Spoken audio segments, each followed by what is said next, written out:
This is the I Read Comic Books podcast, and I am your host for this week's episode, Paul Jasley, filling in for the immortal Mike Rappin. But I'm not alone. I'm joined by two of the newest recruits to the Green Lantern Corps, Kate Scotchless. Hello. And Nick White. Hey. I was really hoping one of you would do the Green Lantern oath after I gave you that introduction, but maybe we can add that in You post. give me too much credit. Something, no evil shall escape my sight. Yada, yada. Pluribus unum. Perfect. Perfect. Well done. well, welcome, and hopefully this all goes smoothly. I always get a little nervous when Mike puts me in charge, but I think we'll have a good episode. I'm excited to talk to you about our topic today, which is all about our Goodreads challenge. But before we get there, I've just been handed this sheet of paper from our legal department that says, please ask the guests these following questions. Failure to do so may result in permanent banishment to the Phantom Zone. Guess I got to ask, how have you been? How have comic books been? Let's start with you, Kate. I have been pretty good. I passed one of my big, crunch, awful deadlines. So the March was pretty rough here. And so on the other side of that, things are looking sunny. And I, in a few weeks here at the end of the month, will finish 20th grade, which is very exciting because that is the last of my required classes forevermore. Any classes I take from here on out are because I decide to take them or audit them, is way more likely since I don't actually want to be required to do assignments. So that's very exciting, but also means that tis final project season. So looking forward to that wrapping up soon. And meanwhile, have really enjoyed having the excuse to read a bunch of comics by being on this episode. So I finally started reading some of the IRCB challenge books, which I hadn't jumped into yet because of just being busy. And it's been a blast. Yeah. Well, good. I'm good. You're good. You're here to talk about all that stuff. Anything recently that's not on the challenge that you've enjoyed? Well, enjoyed is a strong word, Paul. I did pick up, while I was at the library getting my holds, there was, and you know how I'm eternally trying to convince myself that I could get into manga, and I try, and I try, and I try. So I picked up one that looked interesting. It was a volume 1 that was just sitting there, since obviously I'm not here to spend any time browsing indoors in the library at the moment. Right. So it was King of Thorns, Volume 1 by Iwahara, and I can't pronounce this first name, but it's Tokyo Pop 2000 from 2003, and this is actually a reprinting from a few years later. But the premise is that there's these twin sisters that are infected with something called the Medusa virus, which slowly eats away at the body, and there's no cure. But one of the twins is selected to be cryogenically frozen with 159 other people until a cure is found. So she gets frozen in the first few pages, and then at some point in the future, it's unclear when, she wakes up to find herself in a very unfamiliar world. Something's gone wrong, and there's violent monsters. And I'm just past the point where she wakes up and is running from monsters with these other people that are crawling out of their little capsules. Am I gonna finish it? I don't know. We'll see. It doesn't sound like that's a rhetorical question. It sounds like that question has an answer, and the answer is actually no. So the premise sounded really cool. Like, I would watch this sci-fi movie, but so far the execution was kind of like meh. But I would not take that. Manga readers, if you enjoy manga, never listen to me for manga recommendations because there are beloved... Manga readers, if you enjoy manga, always listen to me for manga There you go. Listen to Nick. Please. But there are beloved series that I absolutely cannot get into, and critically acclaimed books that I was like, meh. So I think I just have a hard time with that particular medium. Sure. But that was the only thing that I tried outside of the books I specifically picked up for the challenge. Okay. How about you guys? So not a ringing endorsement, but I'm sure someone out there might be the audience for that premise. book. If other people are into it, cool. Yeah. I mean, when you said the title, I figured maybe it was like the manga adaptation of Mel Gibson's The Passion of the Christ. I would with read a title that. I would like King of Thorns. Entire thing. Oh, it's King of Thrones? Thorns. No, I misspelled It is Thorns. Okay. It is King. Okay. So yeah. Oh no, it's King of Thorns, singular. I actually had it right all along. Okay. Oh no. Listen, the struggle is so real right now. Yeah. It's okay. It's okay. Nick, what about you? Anything you've read recently that stood out? Sure. So, obligatory West Michigan weather watch. Yep. Like most of the time, it's definitely. I just looked at the meter on the wall, and it's definitely a what the fuck is going on. Mm-hmm. It has been raining, not raining, 70 degrees, 40 degrees, really cold, super warm. Open the windows, turn on the heat. Yeah, let me tell you how Grandma Kate's arthritis has been loving the last week in Michigan here with this. I can only imagine. Yeah. Very frustrating. In a roller coaster. It's been like desperately get in the basement, turn on both dehumidifiers, empty both of them every day. It's a lot. If you Michigan is great. But that said, there are plenty of other places that do not present this variety of issues. So yeah, beyond that, I will, like Kate, I did read a lot of the challenge books. You might be thinking, gee, Nick, maybe you haven't gotten into this in the past. Like what's powering you? And the answer to that is definitely like Utz pub mix as a snack, and then Spite, pure unadulterated Spite.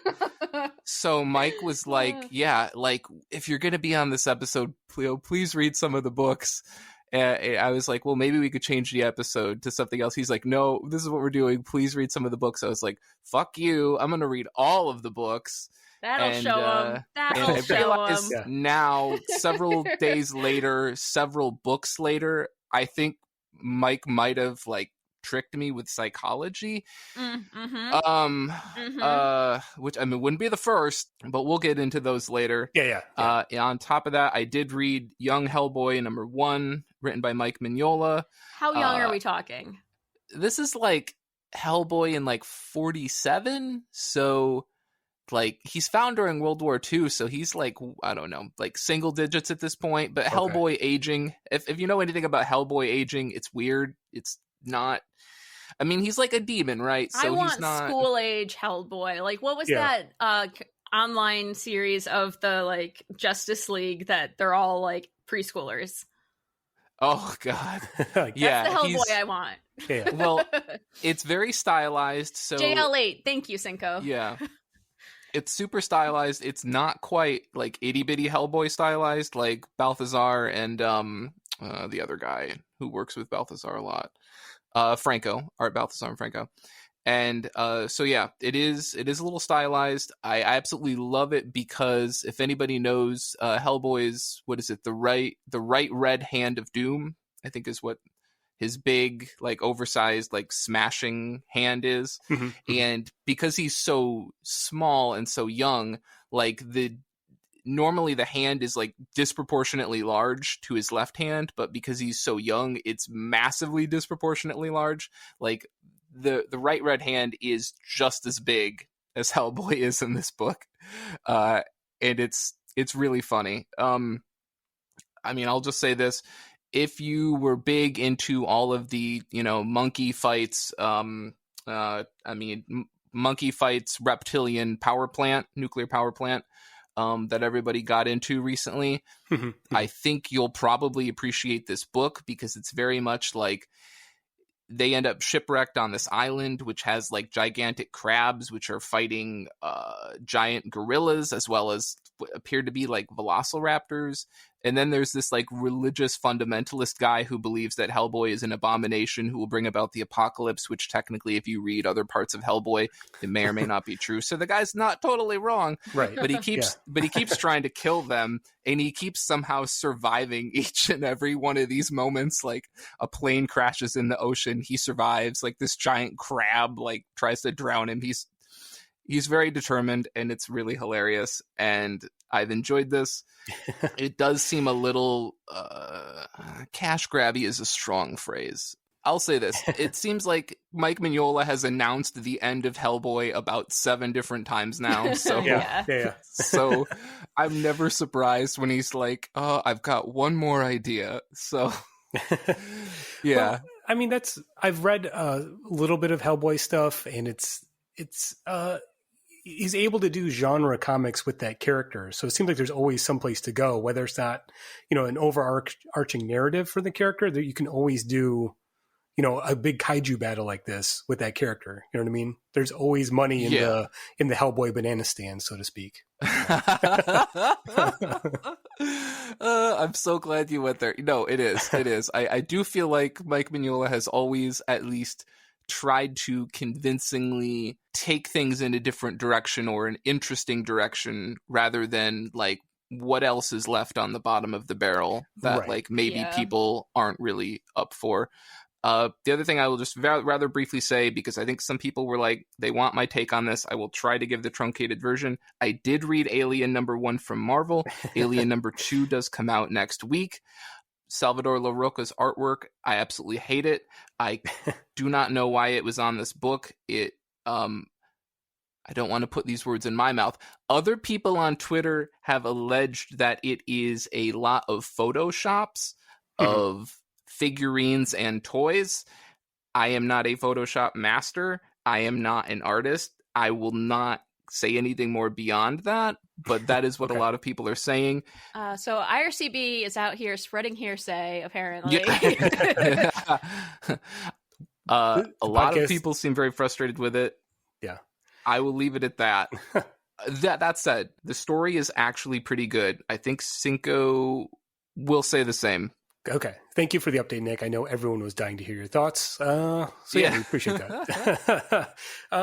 As for me, I'm doing pretty well. I'm fully vaccinated as of last week. So in another week or so, we can start making out. Right. Paul, don't make this about yourself. Okay. Well, it's exciting news, Nick. It's a glimmer of hope. No, I just, especially here in Michigan where things are, not looking so great right now. But we don't need to get into that. We'll keep it positive. In other news, let's just go negative. Let's just no. We try to keep it positive here. It's a safe place for that, I think. That being said, I read some comics this week, obviously, that I want to talk about. Maybe not the most uplifting stuff. One was Department of Truth #7, written by James Tynion IV, art by Tyler Boss on this issue, colors by Roman Titov, and letters by Aditya Bidikar. I'm really enjoying this series. It was fun to get a different artist on it, and Tyler Boss's artwork is radically different from the main artist, Martin Simmons. If you're familiar with either of their artwork, Tyler Boss, of course, is best known probably for 4 Kids Walk Into a Bank. So you know that kind of art style, and it really fits this issue. Like that. Yeah, and it's so unique and different from the main artwork. It really stands out, and it works because this is a flashback issue. It's set in the 1960s, so Boss's artwork does have that sort of classic, simple comic book style. This issue is all about a young kid, a teenager named Doc Hines, who is investigating UFO sightings and the Men in Black. Not the ones you're thinking of, different men in black suits that are investigating these UFO sightings. This teenager actually makes a zine about it, and the artwork includes recreations of the zine itself. It's a really cool looking issue, and I'm glad that Tynion is taking these types of little one and done stories to flesh out the backstory of this series. Again, I'm really loving the series overall, but as the larger world of the Department of Truth and the conspiracies that they're investigating grows, it becomes more and more interesting as a series to me.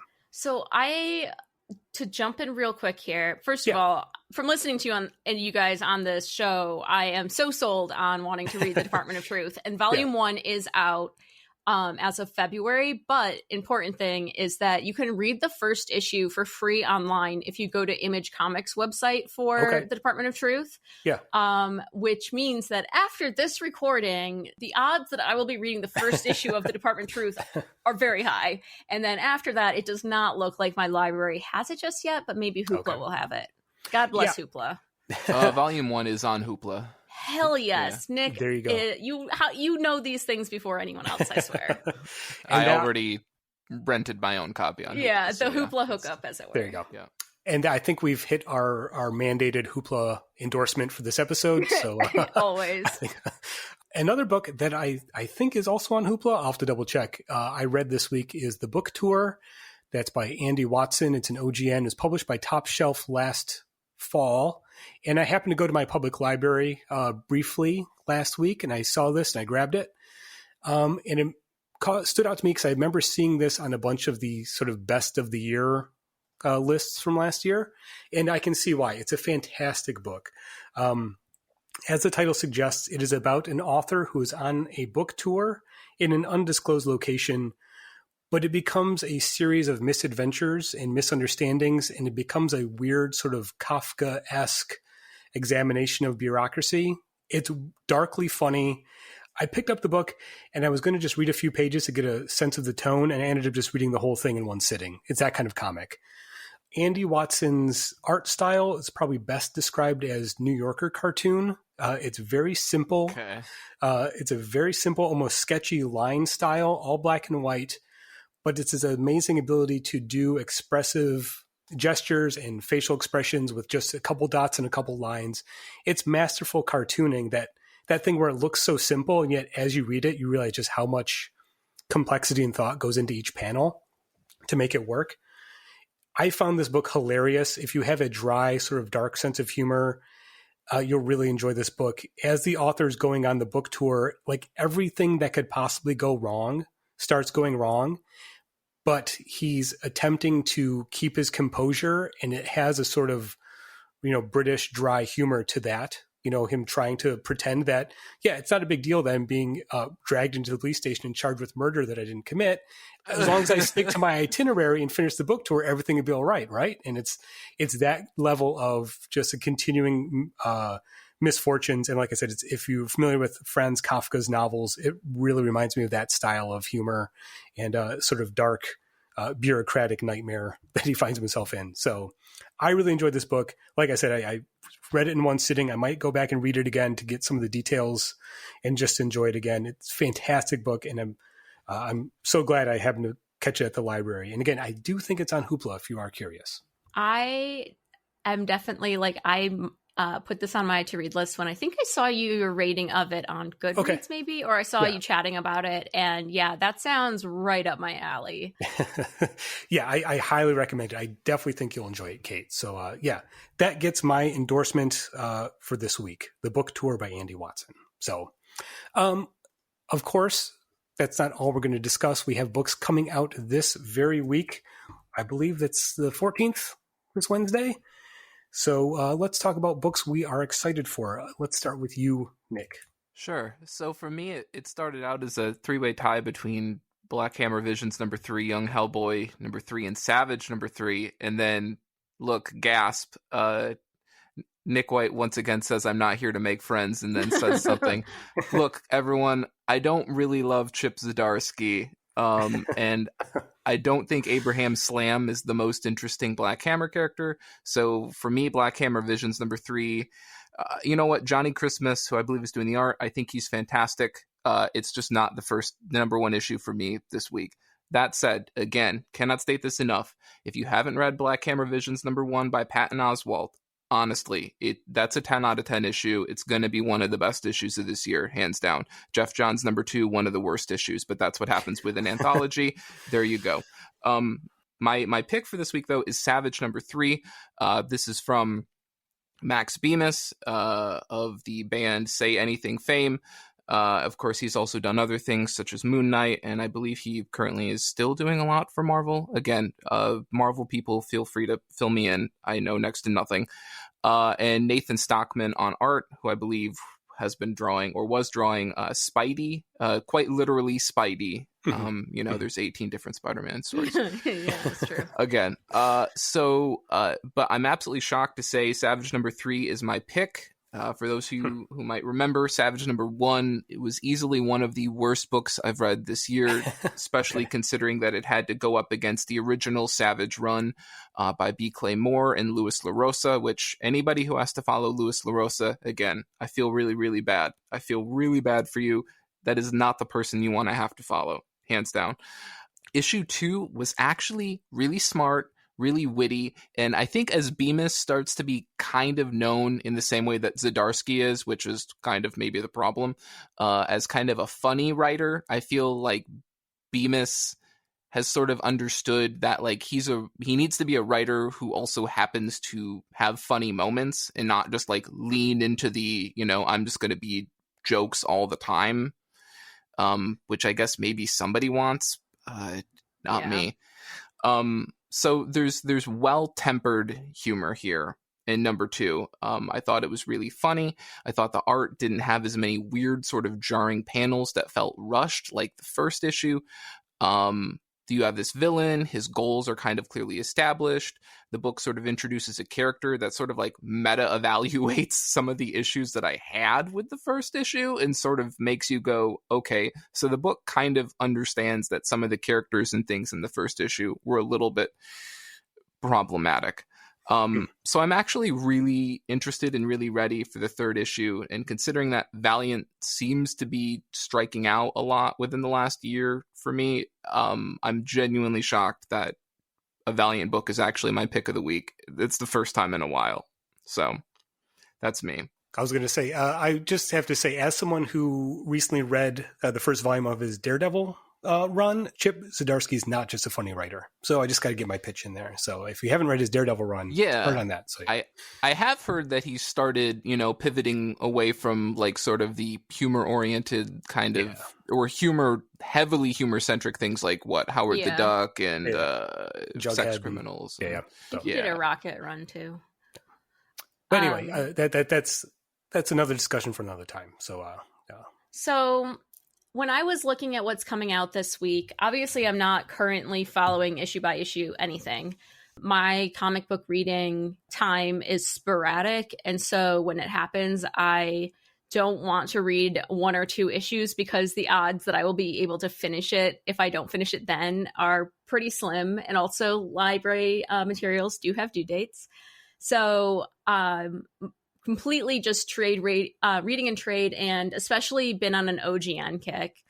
So when I looked at what's coming out, I was looking specifically at the first issues that are coming out, and the one that looked most interesting to me. Now, will I pick this up? Maybe. Depends on how fun it actually turns out to be. Okay. But the one that looked the best to me of the first issues coming out was Batman and Scooby-Doo Mysteries, because I am not here for seriousness or sadness or anything like that. If I'm picking up a single issue, I want light and breezy, easy peasy. So this is written by Ivan Cohen with art by Dario Bruzzulia. And it's the first of a 12-issue maxi series, and all ages, obviously, where Batman discovers that his original purple gloves have gone missing. Gasp. Oh, no. And so Velma, Shaggy, and Scooby-Doo are traveling back in time to Batman's year 1 era to solve the case. And so there's like time traveling and shenanigans and or whatever that noise is that the dog does.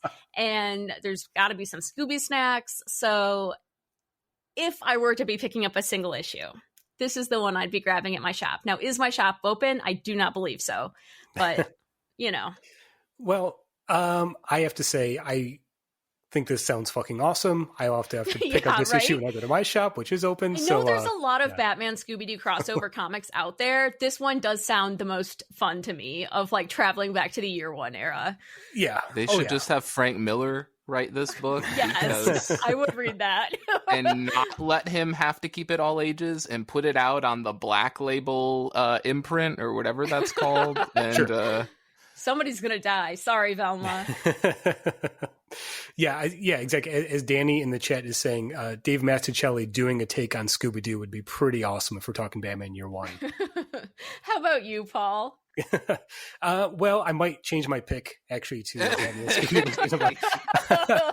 I picked the better Batman title. Yeah. Yeah, exactly. Sorry. So I also picked a Batman book, Batman the Detective #1. This is not Batman. This is not Detective Comics. It's Batman : The Detective. This is a mini series. Totally different. Completely different, right? It's a mini series written by Tom Taylor with art by Andy Kubert and colors by Brad Anderson. Tom Taylor is kind of becoming a go-to writer for me, especially how surprised I was following the Deceased series he was doing at DC. So him doing a Batman book, I'm already going to pick that up. I think Andy Kubert's kind of like one of my underrated Dark Horse favorite Batman artists in recent years. I really like his artwork on Batman titles. So them teaming up to do a Batman book, I'm already sold. Throw in, this book seems to hit one of my favorite specific niche Batman stories, is that Batman goes to Europe, and Batman's European vacation is something I'm always excited for. So this is him going to Europe to track down a villain named Equilibrium. It sounds like he's going to team up with his old friends Knight and Squire. So this could go either way. It could be a fun team up book, could be a dark Batman detective story. Either way, I'm pretty excited for it. I know that, again, in the chat, Danny's also picked this as his pick of the week, so he has good taste. Aren't Knight and Squire dead? Or is that no longer acknowledged as canon? I think it's a new Knight and a new Squire, Nick. So we'll see. Other people here in the Discord shouted out their picks for the week. Like I said, Danny picked Batman the Detective #1 as well. Cinco picks Guardians of the Galaxy #13. And then Aaron is excited for the Wicked Things trade that's coming out. So all good stuff coming out this week. So let's take a quick break before we jump into our main topic for this week, which is, of course, about our Goodreads challenge for 2021. We'll be back shortly to talk all about that.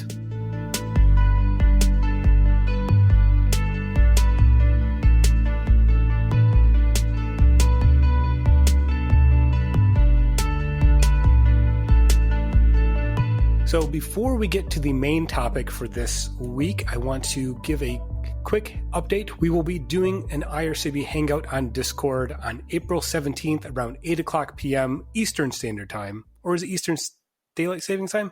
I can never keep that straight. Anyway, 8 o'clock on the East Coast. We will be in the IRCB Discord chat on April 17th. So come join us if you can. We'd like to hear from everybody. So our topic for this week is all about our 2021 Goodreads Challenge. This is where all of the hosts on IRCB and friends of the podcast chose books, and then the challenge is to read them all before the end of the year. This is the first time I've done the challenge, so I'm kind of excited to give a progress update and hear everyone's picks and their thoughts so far on the challenge. I know we're going to try to do a few more episodes like this throughout the year just to highlight the challenge over there at Goodreads. So this conversation, we're going to try our best to keep it spoiler-free, talking about these books. That being said, if there's any books you want to go in completely unspoiled, maybe pause the episode, come back once you've read it. But like I said, we'll try our best to keep everything relatively spoiler-free. And I figured the best way to start the conversation would be to kind of go around the table here, and we can each give our little elevator pitches for the books we picked for the challenge. And then we can kind of give a progress report of the books we've read and stuff we've enjoyed or not so far this year. So let's start with you, Kate. What was your pick for this year's Goodread Challenge? I picked Tillie Walden's graphic memoir, Spinning. It came out in 2017 from First Second and won a ton of awards. So I'm sure most listeners have heard of it, probably. It won the Harvey Award. It was nominated for Book of the Year for the Harveys and Best Children's or Young Adult Book. Got the Lambda Literary Award nominee for LGBTQ graphic novels and Will Eisner Comic Industry Awards for Best Reality-Based Work, and was also nominated for Best Publication for Teens. So it's a really, really beautifully done memoir, very coming of age, and she is LGBT, so that is an aspect of it, but it's not like the focus out of scope of everything else in her life. So it's very much just her coming into her own, and how figure skating when she was very young, and she's a competitive figure skater where she has like practice before school and after school and travel competitions. So like pretty intense, but not like Olympic level competitions. So how figure skating is at first this like really wonderful escape and sanctuary for her from school and home life that isn't ideal and some pretty severe bullying that's happening. And she has like a coach who becomes this sort of parental figure that is warm in a way her own family is not. But then as she gets older and they move to Texas, so she has a different coach and different teams, it becomes something as she grows into herself that becomes more feeling like a trap and suffocating her. And she doesn't really know I think at that point she's in like middle school, know how to change anything and how to like what to do with herself other than that. So she's kind of figuring out who she is. And as a part of that in high school, she figures out a love for art and also starts dating her first girlfriend. But of course, she's in Texas. And so it is pretty fraught. And it's just a really well done story that the art is Tillie Walden. So I do like it a lot better than her art is beautiful in every single book that I've read of hers. And I've read almost all of them. But this is the only one where I thought the writing was equal in how fantastic it was. The other books by Tillie Walden that I've read were really, the art was gorgeous and you were there for the art. You know what I mean? Like it is very, very hard to be just as good of a comics writer as a comics artist. And I think having this based in reality and being a memoir, really, really helped her bring out that writing and story to the same degree as how gorgeous her art just always is. I'm really excited to read this one. It's on my probably next on my to read list. I think you'll love it, Paul. Yeah. I mean, it's first second. When's the last time you didn't like the first second book? So yeah, exactly. I'll have to put a hold on the library, I think, to grab this one. I didn't see it on Hoopla, but I love any type of autobiographical comics, coming of age type stuff. I think there is something unique about the comic book medium where it almost allows you to be more open with an autobiography. You know, you really are engaging the visual art to express yourself, and it almost seems deeper than just writing something out, you know, through prose. So yeah, this sounds completely up my alley. I'm very excited to read it. I think there's an element in any of the visual mediums, so including comics, where when people, you know how with a memoir, you're putting your experiences into words and into the frame of a story, but I think the visual medium allows people to not totally have everything in words just yet, and to have a lot leaning on the facial expressions and the color palette and just the emotive feel of stuff. And I think that is one of the places this memoir really shines, is that so much can be just a punch in the gut just from the visuals on the page of just the forlornness and the emptiness in some of the scenes where she's just feeling so isolated and alone, and without it having to be put into explicit words of, I totally understand what I felt and here is it exactly. And so you kind of get to that feeling and sense of confusion and lostness with the character, because it's not all spelled out right there in words, the way that I read a lot of memoirs on paper. On paper, this is paper too, you know what I mean, in prose form, and like that is an aspect that they definitely don't have, because by nature of the medium they have to spell it all out. So I thought that worked really well. Yeah, something about the memories are so impressionistic that be able to express them, you know, visually rather than through writing is, I think is something special. So yeah, cool. That is definitely next on my list. And I've going through the reviews I've seen on Goodreads, it seems like a lot of people are really connecting with it. So yeah, cool. Nick, what about you? What was your pick for this year? So my pick was Bang, although I guess technically it's Bang, all caps, exclamation point, because you have to yell what it, is Nick, your come book on. if not a hyper-stylized title? And what is comics if not nitpicky details? So this is written by Matt Kindt. It's pencils by Willfredo Torres, colors by Nayoung Kim, and letters by Nate Picos. For me, this is sort of like Matt Kindt's love of pulp and pulp fiction, and sort of pulp novels sort of in full effect. For me, it's sort of like a combination of like Dial H meets pop culture action spy stuff.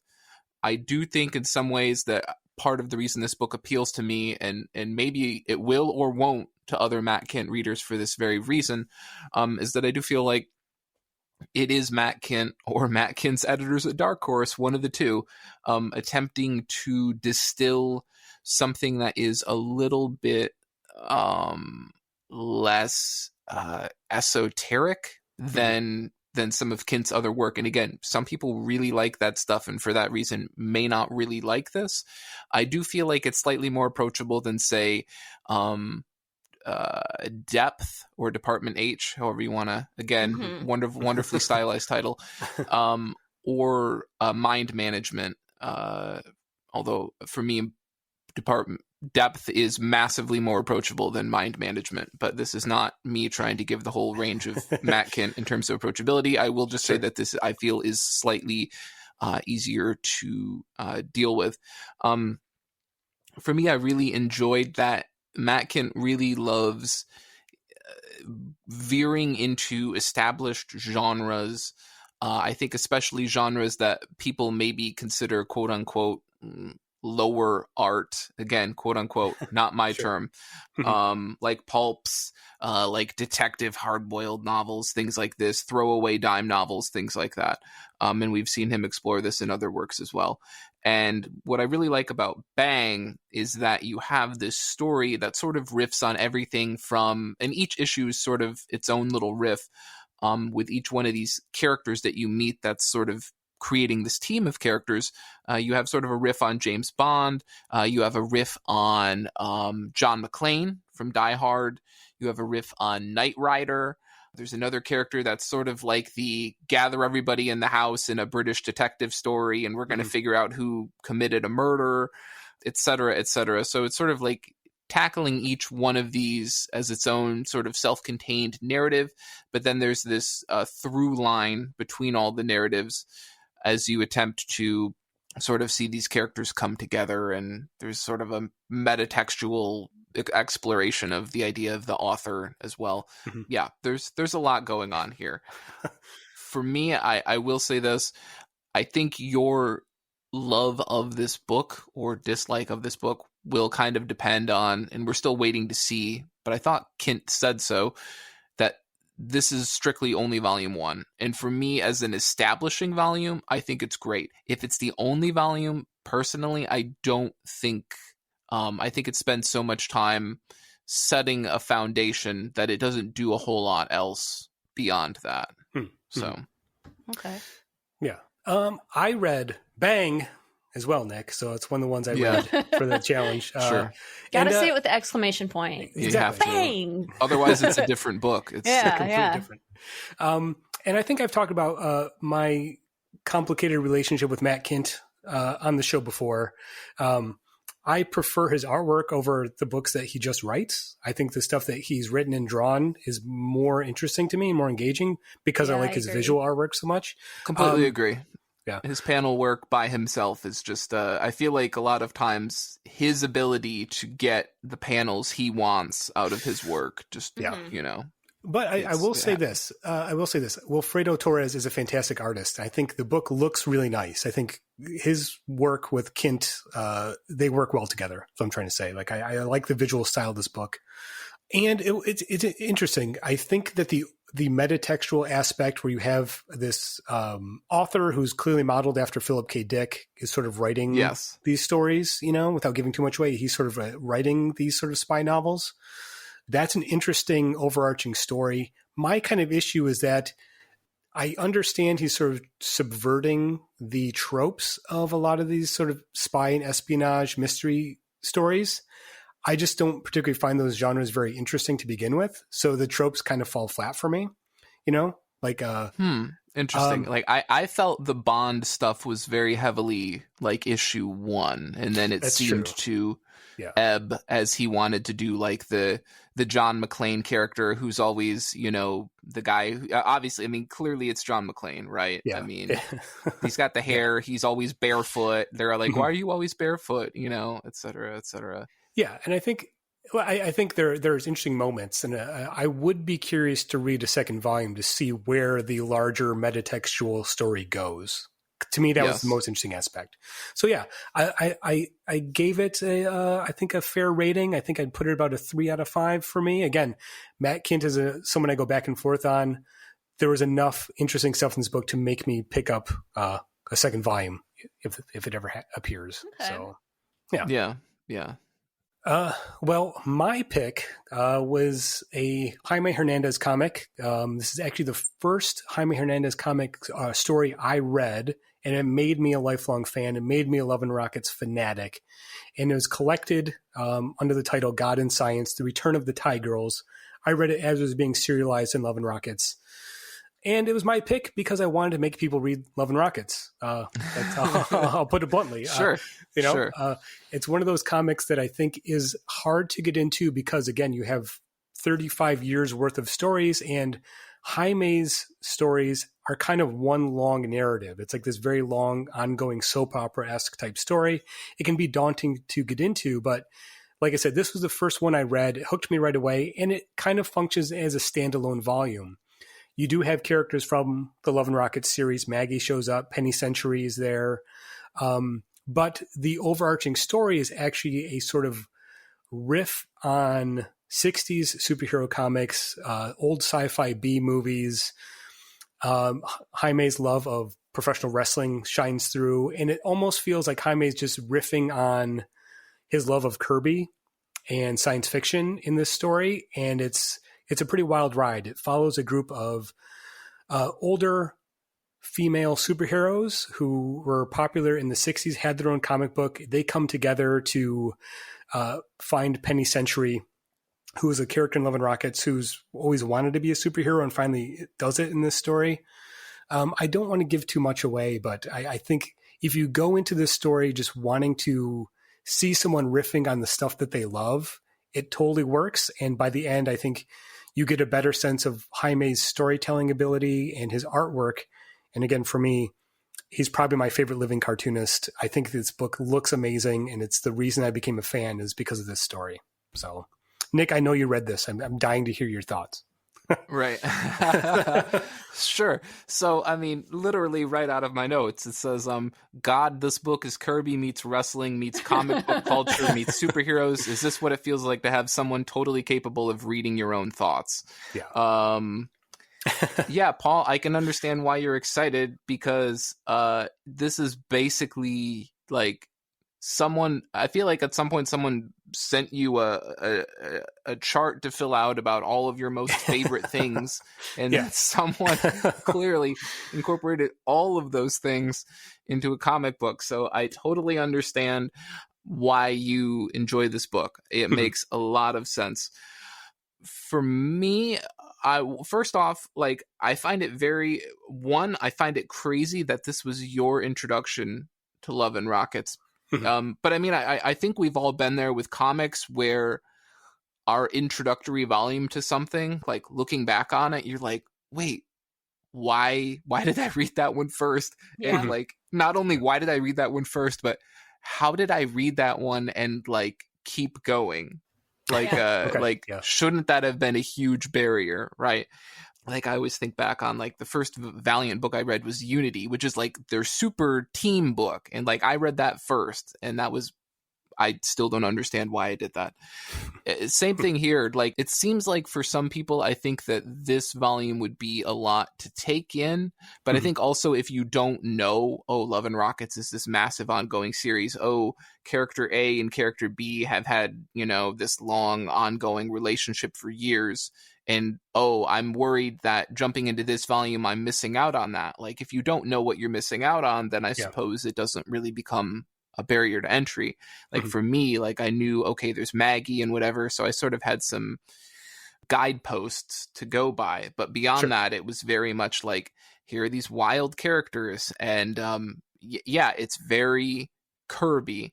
And Jaime's storytelling seems to have a very improv rule number one, like yes and mentality to it, where it's like, well, this wild thing is happening, but also this wild thing is happening, but also this wild thing is happening. I felt a real OMAC vibe at a lot of points in this book. Okay, sure. There's definitely like, especially when you have like the I don't even remember what character it is, but you've got like the person who's like broken down into the parts, and you have like the talking head, and I'm like, oh please, if this isn't an OMAC thing, then I don't know what is. Right. Yeah. But, and I think what I really loved about it is that most of the characters are pretty nonplussed about all of the wild stuff going on. Like, they seem very chill with galactic level, universe ending level sort of events.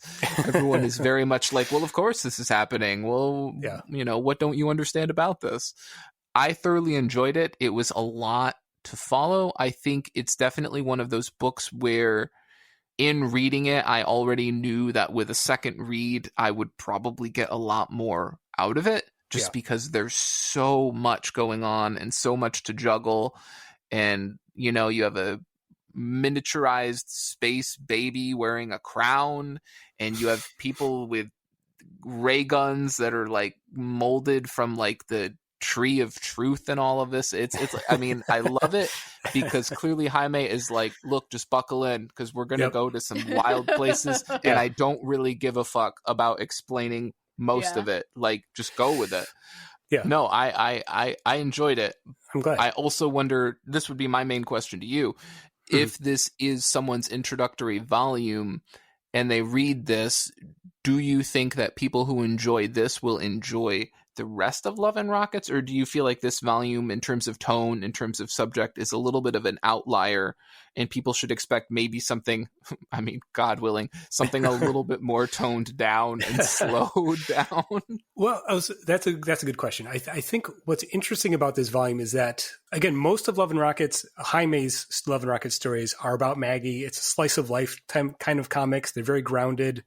But at the same time, there's always the sense that there's something else going on. Like, stories like this can happen in that world. You know what I mean? I love that he made superheroes canon within his slice of life universe. Yes. I think that that's fucking hilarious. And, you know, there is a point where Maggie and her friend Angel go to a comic book convention and they find issues of the Tie Girls. Like, so it's blending fiction and reality, you know, in the story. And I think knowing that going into the rest of Love and Rockets makes Love and Rockets that much more interesting. So if you jump back to the first volume, which is collected under Maggie the Mechanic, you get the early Maggie stories where Maggie is a rocket ship repair person. You know, she's a pro solar mechanic, and she goes to the jungle where there's actual dinosaurs and rocket ships. So all that tracks, you know, it all makes sense in Jaime's world that he's created.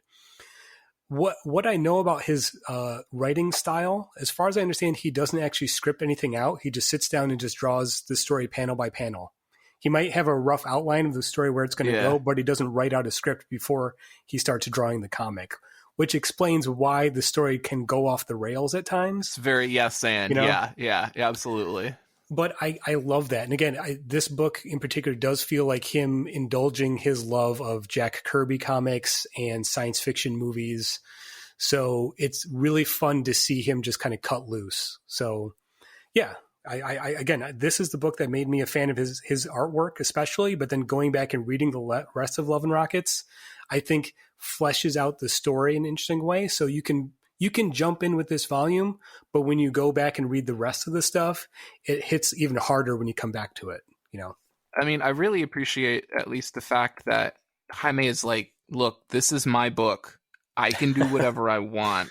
I can expand my universe however I want. I can let anything happen. Like, clearly, I don't think there was an editor here, and that's totally fine. Like, he's not, I feel like this is not a compromised vision like you sometimes have with other people's works. Like, I feel like Jaime got to do everything he wanted to do with this. Like, oh yeah. I mean, again, he's been doing comics for 35 years. He's a master. I mean, his artwork is just so precise and clean looking. It's just, it's almost like he's just zoned in on like exactly what he wants to do. And there's no second guessing, you know, it's that Kirby thing where you're just producing comics.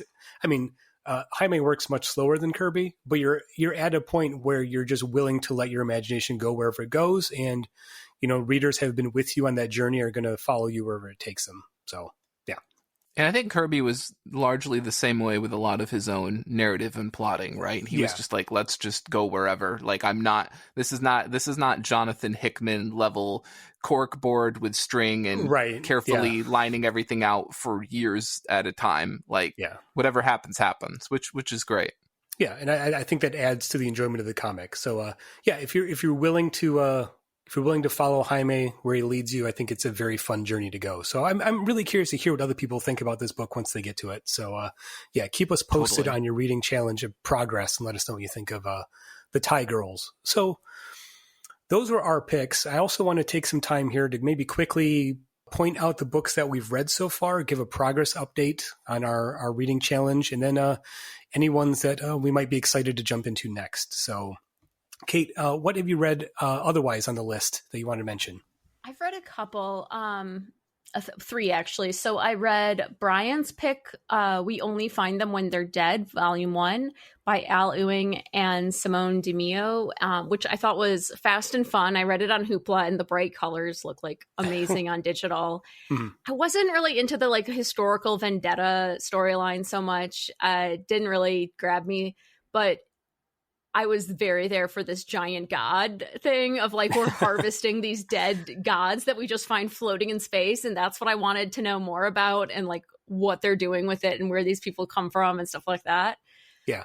I've been reading that in single issues. I know I talked about it on the show before, but I think for me, maybe I should try to read this on Hoopla because I read it in physical single issues. And I really like the artwork. I just find it hard to follow sometimes because it is so sort of stylized at times. And there are moments where the story jumps between different time periods back and forth. Yeah, which makes it it's a little not tough done to very follow. clearly. So those are my reservations. That being said, the overarching story about these basically space pirates harvesting dead celestial gods in outer space, I'm 100% there for that. So I enjoyed the book overall. I'm very curious to see where Al Ewing takes the story in volume 2. So that's one I have been reading in issues. I should go back and reread in a oneer, so to speak. But gets a thumbs up for me as well. I also checked out East of West volume 1, which was picked by Patreon supporter Joff, and is that Jonathan Hickman title with Nick Dragotta and on art, Frank Martin on colors, and Russ Wooten on letters. It came out in 2013 and it kind of feels like it. I don't love the way that women are drawn in it with some really significant boob armor going on. Okay. Especially the female Native American character is dressed extremely skimpily, and then we get some unpleasantly upskirt kind of shots that I'm just ugh. Was there any reason to frame it between her legs? Come on.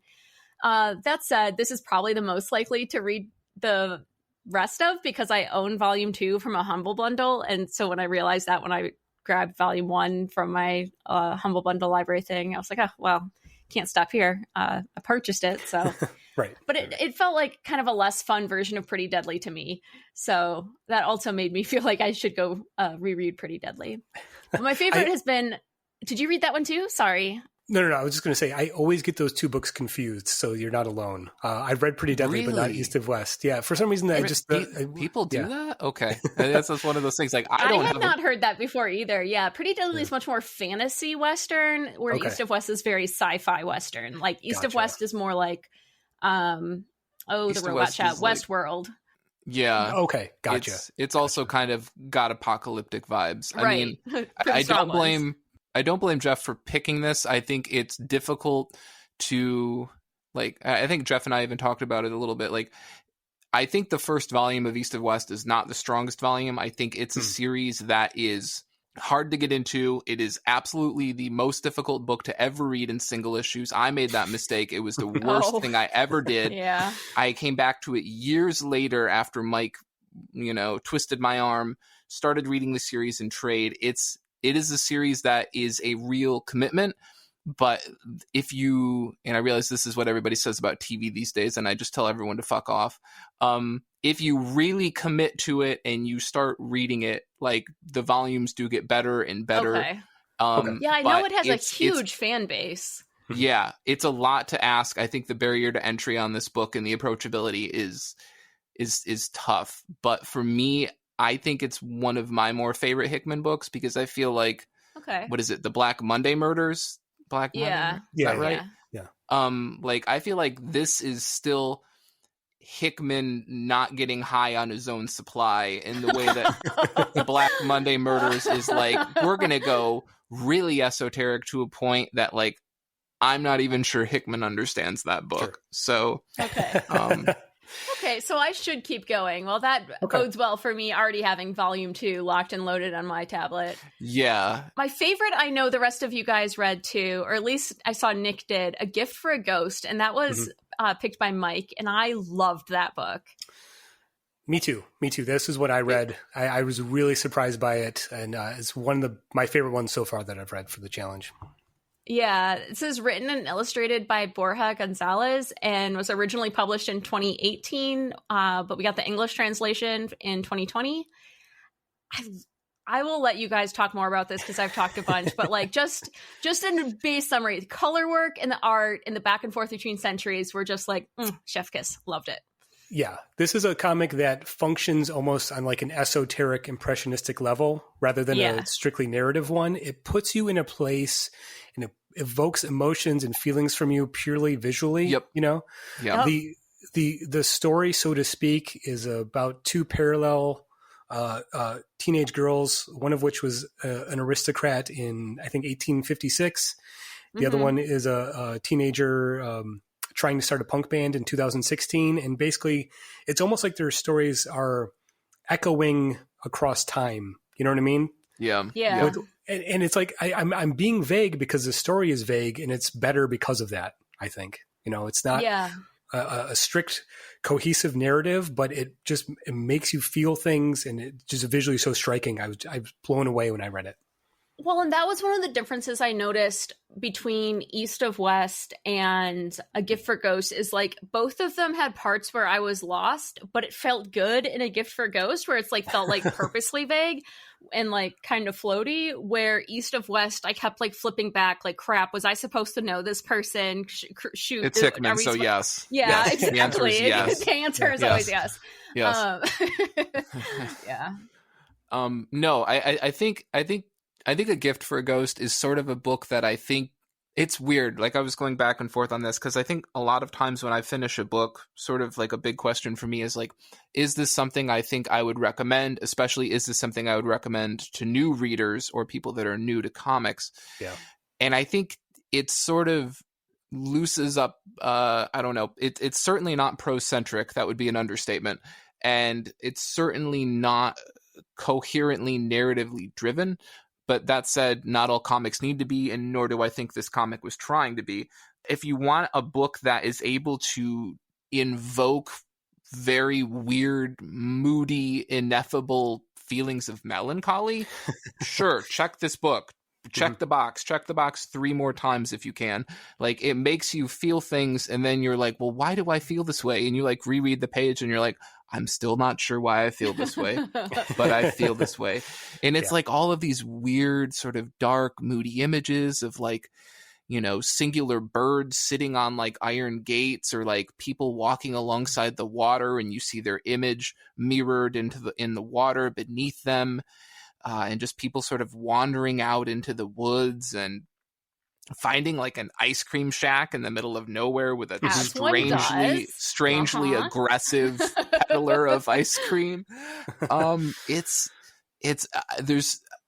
felt like there was a Mignola influence in the artwork, which is, I mean, hands down for me. If you can do that, you're great. But there's also kind of a subversion. Like you have that moment where you have that lizard creature sitting on the beach, and it looks so, Mike Mignola-ish to me. And I'm like, where is this book going? And then you realize it's just a giant mascot-esque costume. And you're like, okay, like we got some interesting sort of subversion going on here. Mm-hmm. It also sort of feels like you've got characters in this book that are sort of, I don't know, you can agree or disagree with this, but this is what I thought. Like, some of the times they were like just like talking through one another. Like, these characters were giving these little monologues, and people were just talking through other people, but not really having conversations with one another. I don't know. Yeah, all of the characters are faceless, which is interesting, and also makes it a little bit more difficult to distinguish who is who. But I found it weirdly haunting and beautiful at the same time because of that. Yeah. I wonder if there's some lost in translation stuff with some of the dialogue, because again, this is translated from Spanish. I totally English, thought this. Yes. Yeah. Yes. I felt the same way. But is this a book that isn't prose-centric, or is this a book that has translation, editorialization, right? Maybe some hiccups there. Yeah, but I mean, just visually, I think you're exactly right. There's a strong Mignola vibe to a lot of the artwork, especially the colors, the use of the heavy blacks and stuff. So yeah, definitely probably my favorite so far of the challenge picks. So Nick, what else have you read that you can quickly gives us an update on? Sure. So before I started reading for the challenge, I had already read KAIT, Kate's Pick, The Old Guard. I'd read Jeff's East of West. I'd read Simon's TMNT Color Classics. And I read most of Danny's pick, but I haven't finished his Jean-Paul Leon book yet. For the challenge, for this week's episode, I'll just briefly go through and then sort of pick some highlights. I read American Elf 1999. That was Kyle D's pick. Cosmonites, that was Cinco's pick. By Chance of Providence, Kara's pick, A Gift for a Ghost. We already talked about that. The Seven Deadly Sins, that was Stingo's pick. God and Science, which was yours.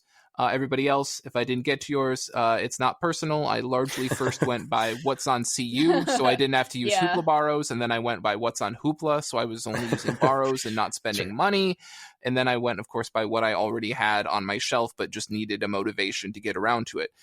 Beyond that, it was totally personal, and if you were omitted at that point, it was definitely a vendetta. No, I'm just kidding. So that was kind of my logic to the whole thing.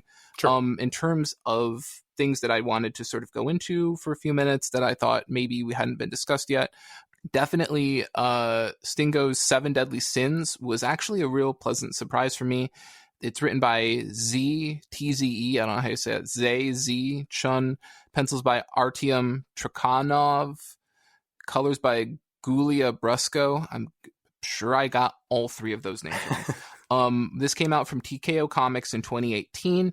I got this a while ago because TKO books, when on sale, are absolutely amazing deals on Comixology. I don't understand why they're so cheap.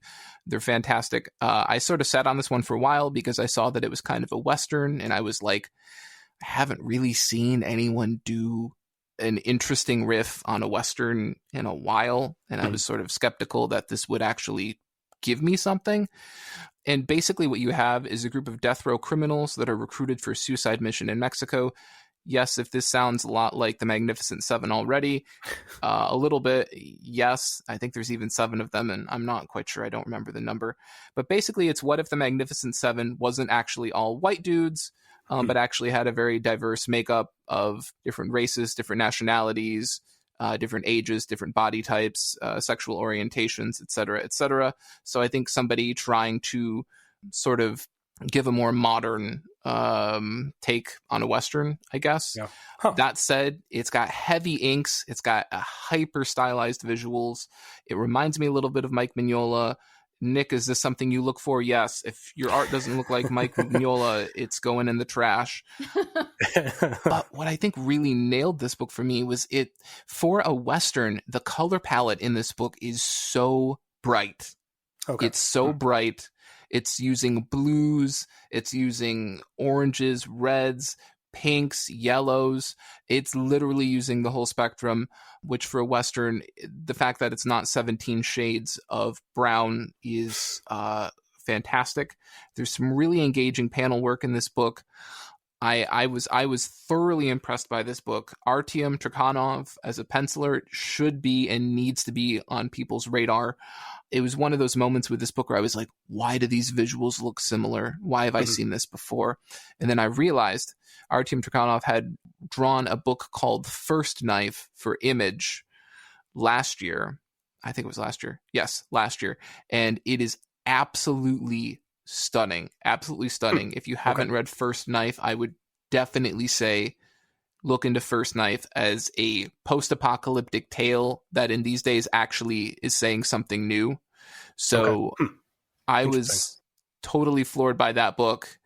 And I thought this book was a really interesting attempt to not only give a different Western than what we're used to, but also to try to really tackle some of the more harmful and really icky tropes and issues that people have had with the Western genre in the past. Okay. So interesting. That was one that I would thoroughly recommend, and I would definitely say check that one out. Sure. It is, unsurprisingly, as a Western, this isn't shocking, but I do need to say it, it is very violent. Okay. I know. Terrifying. It's a Western with guns. Uh-oh. Who would have thought that would happen? I guess the other one I would really strongly say something about, I'll just briefly say Cosmonites that Cinco picked. Wonderful book, written and illustrated by Hannah Templer, came out from Top Shelf in 2019. I had one of those interesting moments where it's like, I've seen this person's art before, but where? And then I remembered Templar drew the pre-order special variants for the Shadow Man run in 2018. Absolutely gorgeous covers. The color work in this book is absolutely stunning. Everything is super bright. It's a very neon 80s look at space. I think that's fantastic. The design work of the ships, of the technology, just the general idea of a really lived in retro futurism world. Like everything feels like there's a story behind it that you're not getting. You know what I mean? Like there's the world building here is fantastic, but it's very like, it's absolutely fantastic. You have this girl who's trying to escape this planet to get out of this arranged marriage that her parents have gotten her into. I really don't want to say much more about this book because I think that would really start to verge into spoilers. Okay. But it's definitely sort of retro futurism. You don't even really recognize it's the future until there's like this scene with a billboard that has like 2164 kind of like tucked in the corner. And you're like, oh, wait, what? And then suddenly you realize that the cars on the road are actually slightly hovering off of the road. And sort of like it's interesting. It's interesting. And you have this one character, and the main character has a skateboard, but again, you realize it's actually sort of a hoverboard. Again, interesting sort of retro futurism going on there. Okay. Interesting. That sounds really interesting. I know Hannah Templer's work because she did the adaptation of Glow, the show from Netflix. She did the comic. You know, that is so funny that you said that, because I was about to say, like, I haven't read Glow, but I've seen a lot of the cover work for it. I've seen some of the promo pages, and I was thinking to myself, my goodness, the colors look exactly like what I've seen of Glow. Yeah. Now it makes perfect sense. It's the same damn person. Yeah. It's great stuff. So cool. I'll otherwise say American Elf was probably my biggest surprise. I did not think I was going to like that book. And I absolutely love that book.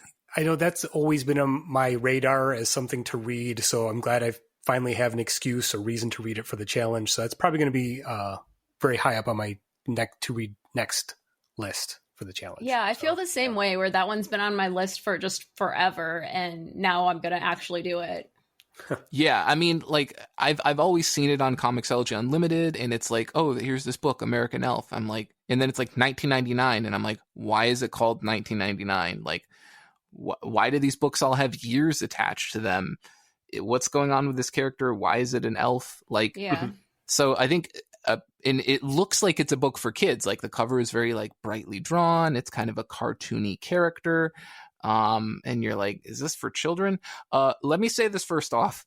This book is not for kids. This book is 100% not for kids. Okay. 100%.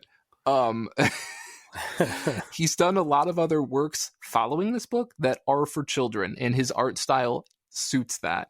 Sure. This book is not for children. In terms of the language, in terms of the adult content, yeah, definitely not.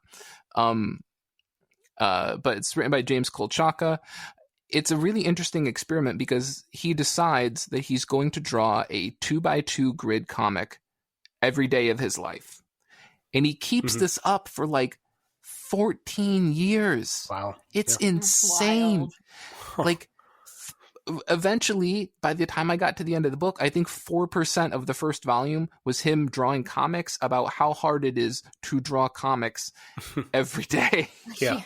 And I don't blame him, because it's wild. He keeps this up, and it's just like a 2x2 strip.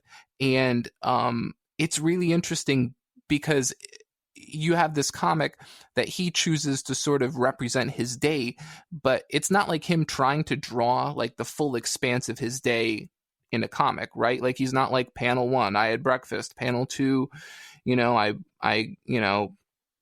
went out and dropped off my car at the mechanic, panel 3, I got ready for bed. Like, no, each comic is sort of him giving a little moment of his day. Like, it's just a little glimpse of like a moment in the day that he thought was important. And it's just sort of fascinating to see someone, going through that like process, I guess, of like curating their own life, where they're like, this is the moment I want to portray for this day, or this is the one that I think is interesting.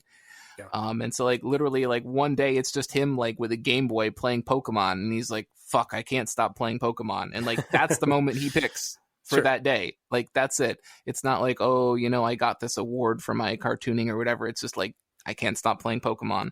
And there's something charming about that, because it feels like this book isn't being written for like, oh, I need to impress this editor, or, oh, I need to like represent my life as this impressive, important thing, right?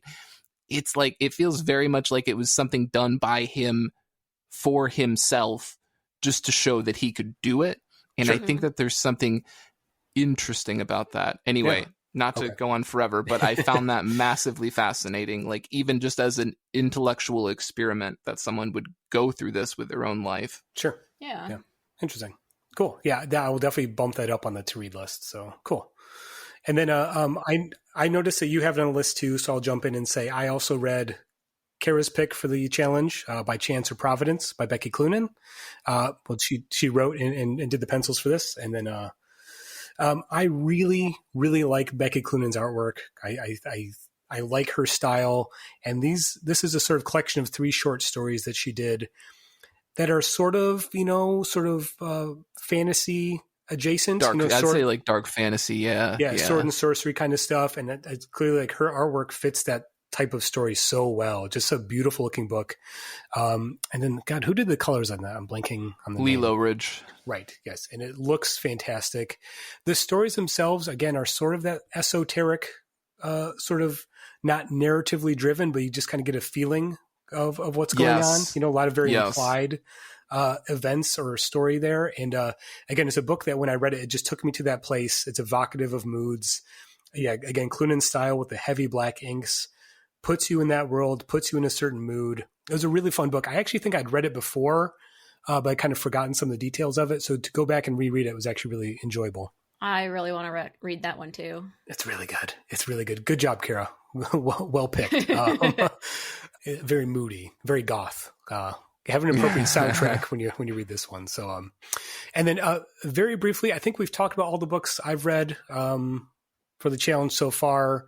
The only thing that we didn't get mentioned, I read Batman Creature of the Night, which was picked by a friend of the show, Danny. I read this in issues as it was coming out. There was a big gap between issues because the artist, John Paul Leon, had some health issues. But it was written by Kurt Busiek. It's kind of a companion piece to the book that Busiek did previously about Superman, Secret Identity, in which it's quote unquote a real world take on the character. So this is him doing that to Batman. It's about a teenager named Bruce Wainwright, who's obsessed with Batman. And then something happens, and then you kind of get a revenge story based on the character of Batman.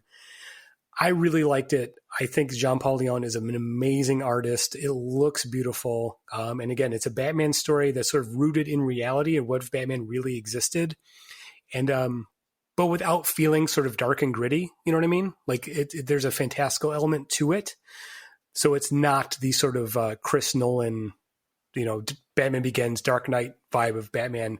It's something else. It's Batman through the eyes of a child who identifies with the character, So I really enjoyed it. I'm actually kind of excited to go back and reread it in a one go after reading it in issues as they were coming out. So I definitely recommend that one to bump that one on your list. So if anything else, like it's Jean-Paul Leon. Like it doesn't matter it doesn't matter where the story goes or what it even does. The fact that it's Jean-Paul Leon is just his one shot issue of Animal Man is still one of my most favorite things. Yeah, just incredible artwork on this stuff. And again, I like the idea of approaching Batman less as what if Batman was real. It's like, how does Batman as a character affect someone who's a fan? As a fan myself, what does Batman mean to me? And I think Busiek captures that in this story, So, I don't want to get too deep into it, but yeah, that's definitely one I really enjoyed. So I think that kind of wraps it up for this episode. I know we're running a little bit long.